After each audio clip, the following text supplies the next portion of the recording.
नेपालमा गाउँ बेसीतिर भिरपाखा अब खेती कसरी गरेर खाने।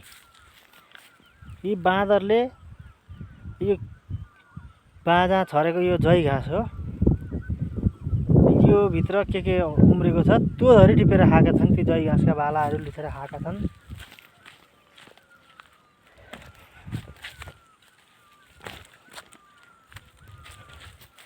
अनि यो बडर लगायतका डाले घाँसका हाँगाहरू लुछेर त्यसै भाँचेर त्यसका फलहरूमा आकर्षित हुँदा रहेछन्। ओहो, यो धपाउने ठाउँ छैन, जङ्गलै मात्रै छ पुरै। के गर्ने ल, फौज छ, एउटा हजारी फौज छ यहाँ। यसले छोडै छोड्दैन।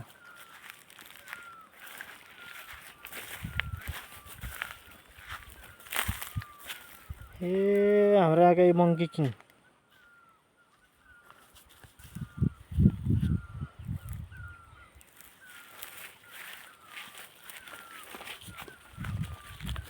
यो हिउँदे झार हुन्छ एउटा खेतमा, त्यसो कोसा हुन्छन्, साना साना कुटिल कोसा भन्छौँ हामीले। त्यो पनि खाँदा रहेछन्, त्यो घाँसै सिधा खाँदा रहेछन् यिनी बाँदरले। यो हाम्रो यहाँ यो अब जय घाँस छ, जय घाँसको बिउ फल लागेको छ नि, यो कोसा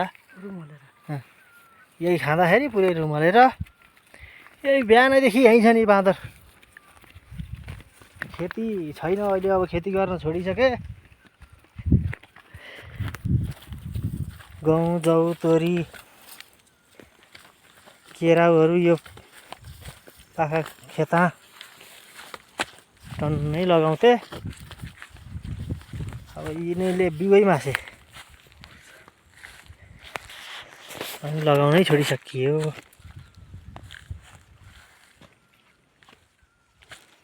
खासै डराउँदैन नि हामीसित। यहीँ अब केही नहिर्काउने हो भने सँगसँगै बस्छन्।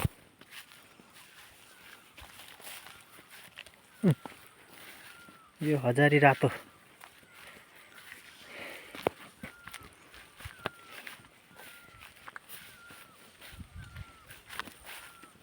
ल हेर्नुहोस्, यहाँ सिमसिम पानी पनि छ। यो खेत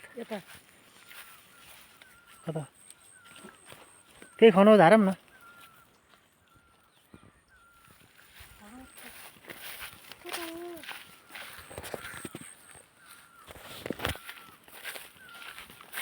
यो चाहिँ अहिले म अन्नपूर्ण गाउँपालिका वडा नम्बर 3 पाउँदुर,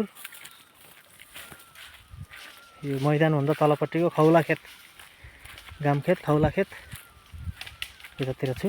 ल हेर्नुहोस्, ओहो दाइँ हालेर रुमालेर दिनभरि बाँदर यहाँ बसेका छन्। ल यो त यो खनियाका बुटा बासै यहीँ बस्थे नि, एउटा दुईवटा खनिया फल्ने, तिनै फल खाने।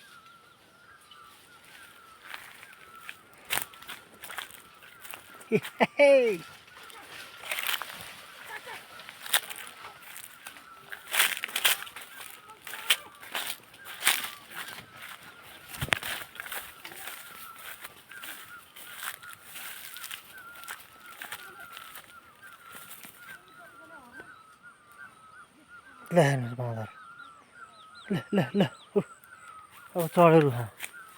अनि यस्ता यस्ता रुख छन्। अब यी सानो बाँदर पनि हुल बाँधे गए माथि। अब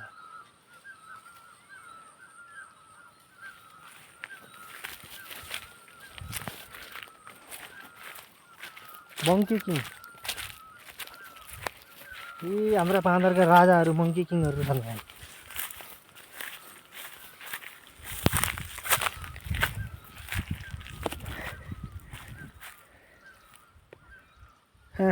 आरामसित गएर बसे।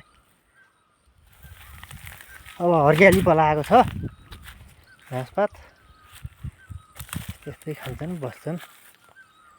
Monkey king how are you good? अब म यहाँ एउटा ठुलो भेडु बाँदर देखेँ मैले यहाँ। ए पहेँलो पहेँलो टाउको गरेको भेडु बाँदर। यसले मेवा ल्याएर खान लाग्यो। ल ल धन्यवाद।